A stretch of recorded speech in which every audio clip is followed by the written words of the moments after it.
Құрметті оқырмандар, бүгінгі біздің өтетін тақырыбымыз ол present simple tense, яғни осы шақтың екінші түрін өтетін боламыз.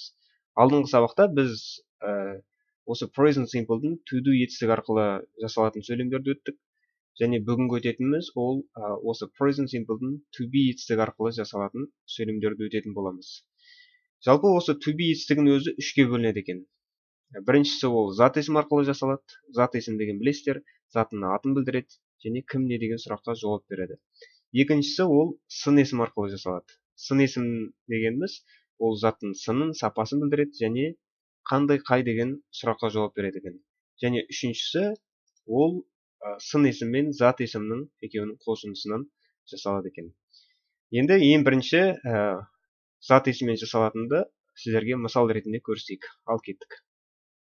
Ең бірінші to be етістігі арқылы зат есімге байланысты сөйлем құрап көрейік. Зат есім дегеніміз ол кім не деген сұраққа жауап береді және сөйлем құраған кезде сіздер өздеріңіздің кім екендеріңізді айтуларыңыз керек. Мысалы, мен студентпін, мен дәрігермін, мен мұғаліммін деген секілді. Біз ең көп қолданылатын сөзді алайық, student деген.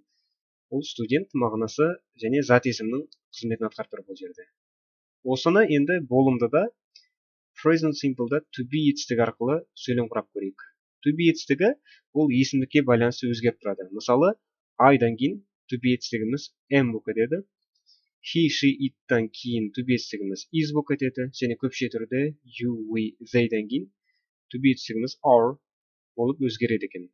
Ең бірінші, мен студентпін деп қалай айтасыздар? I am a student болады екен. I student болмайды, міндетті түрде I'дан кейін to be етістігі am болады. I am, одан кейін артикль, деген, одан кейін student деген зат есім.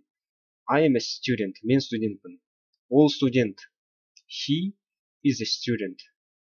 Ол қыз адам студент. She is a student болады. It қолданылмайды, бұл тек қана затқа немесе жануарға қолданылады. Сен студентсің. You are a student. Бұл жаққа қарасаңыздар, екі you бар. Біріншісі you, ол сен, жекеше түрде. Екіншісі you, ол сендер, ол көпше түрде болады.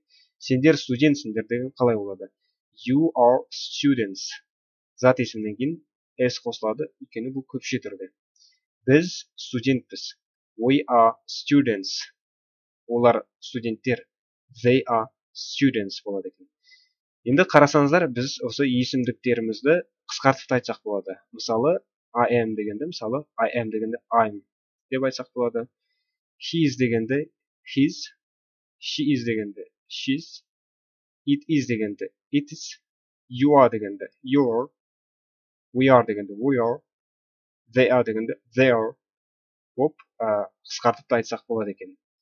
Келесі болымсызда сөйлем құрап көрейік. Present simple'да осы to be етістігі арқылы. To be етістіктен кейін not болады, ол жоқ деген сөз. Мысалы, мен студент емеспін. I am not a student. Ол студент емес, ол адам. He is not a student. Ол қыз адам студент емес. She is not a student. Сен студент емессің. You are not a student. Сендер студент емессіңдер. You are not students. Қарасаңыздар, көпше түрде артикль болмайды екен, деген. Көпше түрде артикль болмайды. Және осы міне s әрпі көпше түрде қосылады зат есімнен кейін. Біз студент емеспіз. We are not students. Олар студенттер емес. They are not students болады екен. Болымсызда да I'm not, he is not, you are not дегенді қысқартып айтса болады. I am not дегенді I'm not деп айтсаңыздар болады. He is not дегенді he isn't, she is not дегенді she isn't, it is not дегенді it isn't немесе it is not, you are not дегенді you aren't, we are not дегенде we aren't, they are not дегенде they aren't деп қысқартып айтсаңыздар да болады екен. Сұрақ қойған кезде am, is, are алдыға шығып кетеді екен. Бұл жерде енді мен студентпін ба дегенде am I a student? Ол студент па? Бұл адам. Is he a student? Ол студент па? Қыз адам. Is she a student? Сен студентсің ба? Are you a student? Сендер студентсіңдер ма?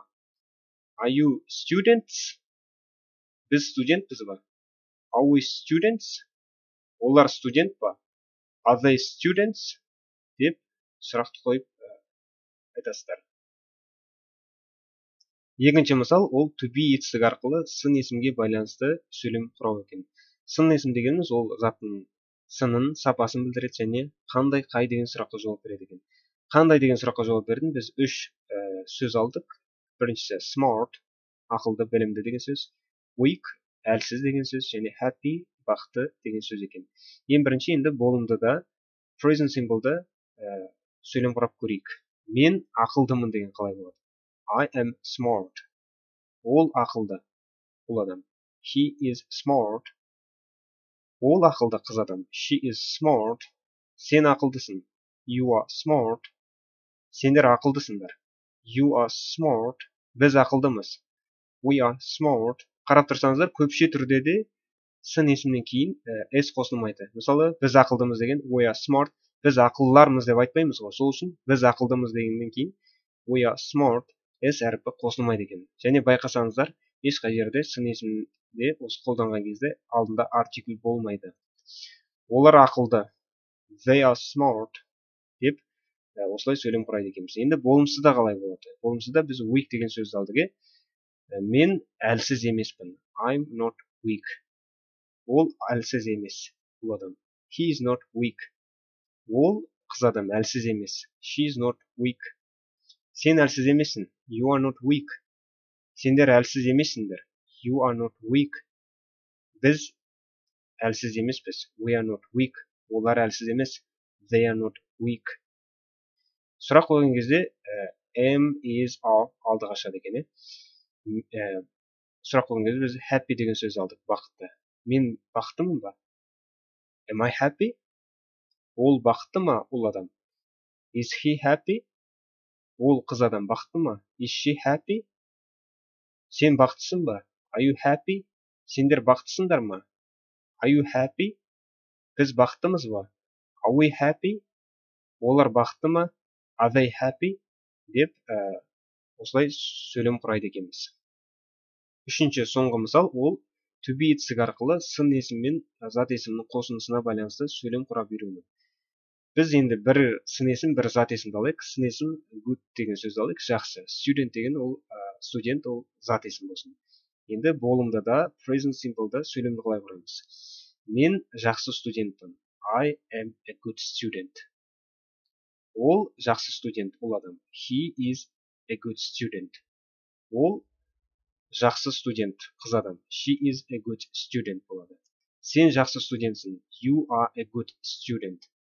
Көріп отырсаңыздар, деген артикль ол жекеше түрде қолданылады. Енді көпше түрге келген кезде you with they'де артиклі болмайды. Сендер жақсы студентсіңдер. You are good students. Және зат есімнен кейін қайтадан s қосылады. Біз жақсы студентпіз. We are good students.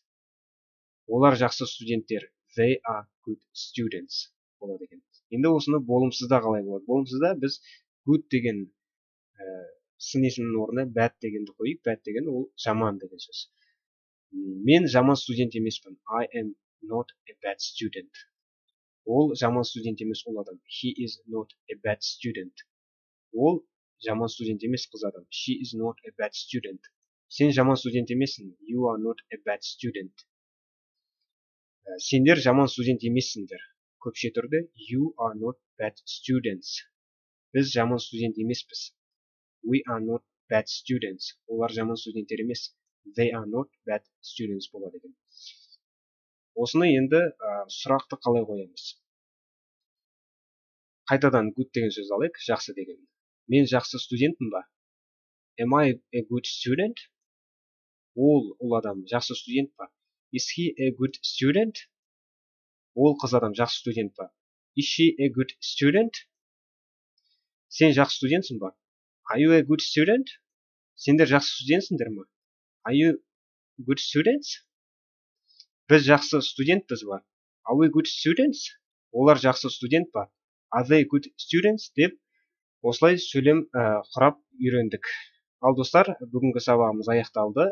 Келесі сабақта көріскенше.